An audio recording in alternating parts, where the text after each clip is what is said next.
Después, para poder continuar, ya vimos dos, la gráfica de datos y hojas, la gráfica de datos y puntos. Vamos a ver ahora la herramienta de los histogramas, pero para poder entender los histogramas vamos a revisar algunas definiciones.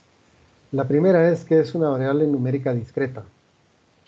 Una variable numérica discreta es un conjunto de valores posibles, es finito y se puede enumerar en una sucesión infinita. Una en la cual existe un primer número, un segundo número y así sucesivamente. Por ejemplo, las edades. Las edades. Hay gente que tiene 15 años y gente que tiene 16 años. Pues ahí está. Las personas. Hay uno que se llama Juan y otro que se llama Alberto. Pero son claramente dos personas. El primero podría ser Juan, el segundo podría ser Alberto. Pero no es Juan y medio. Y nunca se va a mezclar con Alberto. Es decir, son personas, son entes totalmente distintos y se pueden enumerar. También existen las variables numéricas continuas, y estos son valores que abarcan intervalos completos sobre la línea numérica. Entonces ahí sí podrían ser temas como peso, por ejemplo. Esto está entre 6 kilos y 18.5 kilos. Entonces ahí no es un único valor, sino es un intervalo, es algo sobre la recta numérica, y nosotros no podríamos saber si están ordenados o no. Los números reales, por ejemplo, son los que normalmente se utilizan en variables numéricas continuas. Por ejemplo, y si lo comparamos contra los números enteros, ahí se puede ver mejor el ejemplo. Los enteros, si nosotros sabemos exactamente qué número va después del 3, el 4, y qué número va antes del 2, el 1. Pero en los reales, nosotros no sabemos exactamente qué número va después del 3. No lo sabemos. ¿Y qué número va antes del 2? No lo sabemos tampoco. Hay muchísimos números antes del 2. Y aunque propongamos uno, por ejemplo, que si antes del 2 va el 1, pues alguien va a decir, pues sí, pero también está el 1.5. Ah, ok, entonces alguien diría, antes del 2 va el 1.5. Pues no, porque también está el 1.55. Ah, excelente, corrámonos al 1.55. O sea, antes del 2 va el 1.55. No, porque después del 1.55 va también el 1.556 y etcétera. Entonces en los números reales es imposible saber el orden de los números. Bien, también está el concepto de frecuencia. El concepto de frecuencia es de cualquier valor X particular, es el número de veces que ocurre en un valor dado, en un conjunto de datos. En el ejemplo que vimos de los bebedores, el 46% es el que tenía mayor frecuencia porque se contaba por lo menos unas 6 o 7 veces. Es decir, ¿cuántas veces el 46% se repite? 6. Ok, 6 es la frecuencia de ese valor. Por lo tanto, frecuencia es la cantidad de veces que ocurre un valor en un conjunto. También existe el concepto de frecuencia relativa de un valor, es la fracción o proporción de veces que ocurre este valor con respecto a todos los demás. Si nosotros agarráramos esas 7 veces que ocurrió el 46% y lo comparáramos contra el 140 universidades, sabríamos la frecuencia relativa del valor 46. Y aquí está la fórmula. La frecuencia relativa de un valor es el número de veces que ocurre el valor dividido el número de observaciones total del conjunto. Si el conjunto es de 140 observaciones y hay un valor que se repite 7 veces, pues la frecuencia relativa sería 7 dividido 140. Y después tenemos una distribución de frecuencia, que podría ser expresada en una tabla de frecuencias o en una de frecuencias relativas o en ambas. En una tabla podríamos tener la distribución de las frecuencias, pero no solo en una tabla, puede ser también en una gráfica, y eso es lo que nos permite utilizar las gráficas para entender cómo funcionan. Entonces veamos un ejemplo. Dice, supóngase, por ejemplo, que el conjunto de datos se compone de 200 observaciones, de X el número de cursos que un estudiante está tomando en este semestre. Si 70 de estos valores X es 3, entonces, para medir la frecuencia, tendríamos 70 dividido 200. Es decir, si en aquellos 200 observaciones el 3 se repite 70 veces, entonces yo podría decir que la frecuencia de ese valor 3 es del 35%. Así es como. Y después se puede poner en formato de porcentaje Es decir, no hablar de 0.35, sino del 35%. Y las frecuencias relativas o porcentajes, por lo general, interesan más que las frecuencias mismas, porque las frecuencias relativas nos están haciendo una comparación con respecto a todos los demás datos. En teoría, las frecuencias relativas deberían sumar 1. Es decir, si yo agarro todas las frecuencias relativas de todos los valores que obtuve, al sumarlas debería de sumar 1.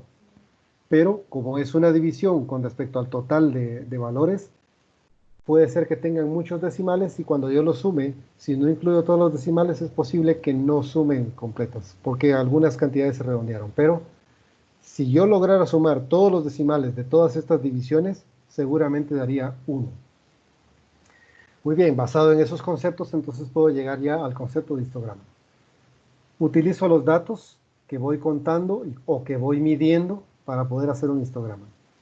Para construir un histograma necesito determinar la frecuencia relativa, marcar valores posibles en una escala horizontal y después, sobre esa escala horizontal, trazar un rectángulo que tenga el tamaño de la frecuencia o la frecuencia relativa que yo haya estimado. Vamos a ver algunos ejemplos de eso. Esta construcción garantiza que el área de cada rectángulo es proporcional a la frecuencia relativa del valor, que es lo que nosotros queremos mostrar en el histograma, la frecuencia relativa del valor. Y esa frecuencia relativa es la que nos va a mostrar a nosotros cómo se comportan los datos. Entonces aquí hay un ejemplo. ¿Qué tan usual es un juego de béisbol sin hits? ¿O de un hit en las ligas mayores? ¿O cuán frecuentemente un equipo pega más de 10 hits, 15 hits o incluso 20 hits en un solo juego de béisbol? Entonces aquí tenemos una tabla en donde está la cantidad de hits que se pueden pegar en un juego de béisbol. Y entonces agarran toda la temporada o muchas temporadas de juegos de béisbol y empiezan a contar cuántos hits se pegaron en cada uno de los juegos. Entonces podemos ver que hay 20 juegos en los cuales se pegó solo new hit, 20 juegos donde no hubo hits. En 72 juegos hubo un hit. En 1988 juegos hubieron 6 hits. En 1509 juegos hubieron 11 hits. Y en 834 juegos se pegaron 13 hits. Esa es una parte de la tabla. Y del lado derecho continúan. Hubieron 393 juegos en donde pegaron 15 hits. En 31 juegos pegaron 20 hits. Y en un solo juego pegaron más de 27 hits. Ha sido un juego excepcional. Y entonces nosotros podemos calcular la frecuencia relativa dividiendo, por ejemplo, en el caso de la primera línea donde hay 0 hits, agarramos el 20 y lo dividimos entre 19.383, que es el total de juegos que se analizaron. Y entonces yo encuentro que ese valor es 0.0010. Si agarro 72 juegos que tuvieron un hits, si agarro ese 72 y lo divido entre 19.383 juegos, obtendría el 0.0037 de frecuencia relativa. Si agarro, en el caso de los 12 hits, y veo que hay 1.230 juegos, y divido 1.230 juegos entre 19.383 juegos, obtengo la frecuencia relativa de 0.0635, que es la frecuencia relativa de eso. Y después construyo la gráfica, poniendo en el eje horizontal de 0 hasta 27 hits, y en el eje vertical pongo de 0 hasta la frecuencia relativa mayor que haya encontrado, que probablemente sea la de 0.6. Perdón, hay una mayor, hay una que llega hasta 12%, que es la de 8 hits.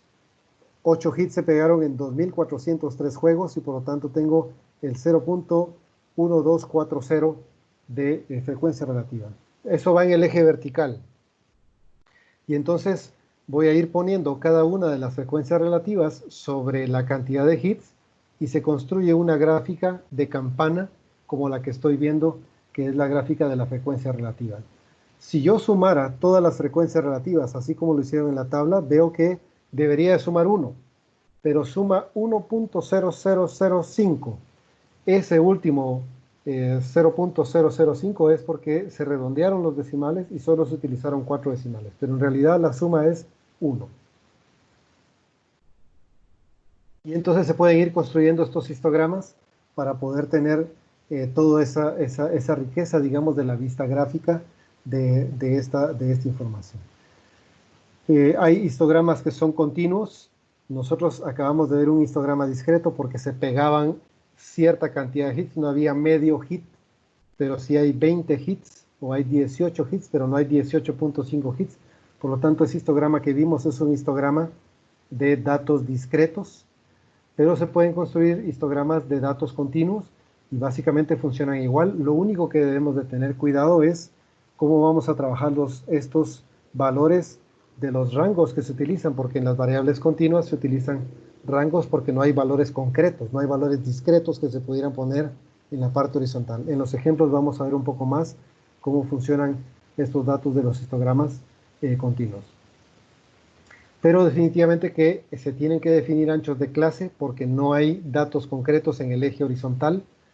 Se puede determinar la frecuencia y la frecuencia relativa, se marcan los límites de cada clase en el eje horizontal y después se trazan esos intervalos para poder construir la gráfica. En un procedimiento muy similar al de las gráficas de los datos discretos. Aquí hay un ejemplo, lo vamos a ver un poco más concreto cuando hagamos algunos de los ejercicios, pero se pueden utilizar fórmulas para definir esos tamaños de estos intervalos, que ya no son intervalos que representan un único valor, sino que representan rangos o conjuntos de datos. Y ya para terminar, pues sucede que con los histogramas, cuando nosotros graficamos, y como vimos en las tallos y hojas, en los histogramas también podemos tener diferentes crestas. Aquí, por ejemplo, vemos la más famosa, que es la curva de distribución normal, que es el caso A, en donde es totalmente simétrica del lado izquierdo con el lado derecho y solo tenemos una cresta.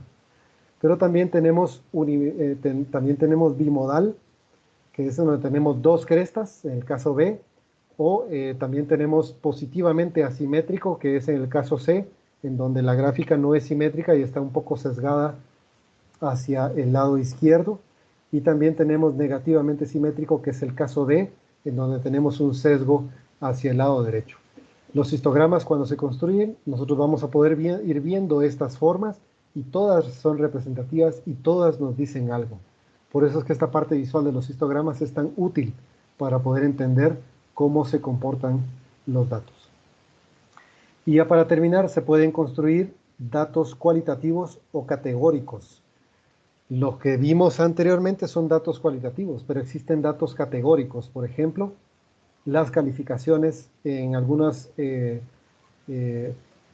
funciones educativas, digamos, en algunos países se utilizan las calificaciones de A, B, C, D y F. Y estas pueden ser medidas y analizadas para ver cómo se están comportando los establecimientos escolares. Entonces, por ejemplo, no son datos, ¿verdad? No es que alguien tenga el 46% de algo o que hayan pegado 13 hits. No es así, sino que es categórico. Significa que hay gente que sacó A, gente que sacó B, gente que sacó C. Y lo que están haciendo es midiendo en un establecimiento, por ejemplo, cuántos sacaron A. 478 sacaron A. Por lo tanto, A es un dato categórico. ¿Cuántos sacaron B? 893. B es un dato categórico. Y a pesar de que son datos categóricos, podemos estimar la frecuencia. Cada uno de los datos categóricos tiene una frecuencia y el total de las frecuencias da 2.501 datos obtenidos. Quiere decir que este establecimiento tenía 2.501 estudiantes y cada uno de ellos fue categorizado según las notas que saca. Y ahora puedo sacar la frecuencia relativa. ¿Cómo saco la frecuencia relativa de la categoría A? Dividiendo 478 entre 2.501. Y eso da el 19.1%. ¿Y cómo saco la frecuencia relativa de B? Dividiendo 893 entre 2.501. Y eso me da el 35%. Teniendo eso, yo puedo poner en la gráfica, en el eje horizontal, en el eje horizontal pongo las categorías A, B, C, D, F y desconocida. Y en el eje vertical grafico los porcentajes o las frecuencias relativas que cada una de las categorías sacó hasta lograr tener la gráfica que se muestra, que se puede ver que tiene dos crestas, una en la B y la otra en la dimensión desconocida, que sería el último rectángulo. Y entonces así puedo hacerlo, ¿verdad? Vamos a hacer ejercicios de histogramas para que ustedes puedan irlos elaborando y produciendo. Muy bien. Y por supuesto teniendo más dudas con respecto a este tema.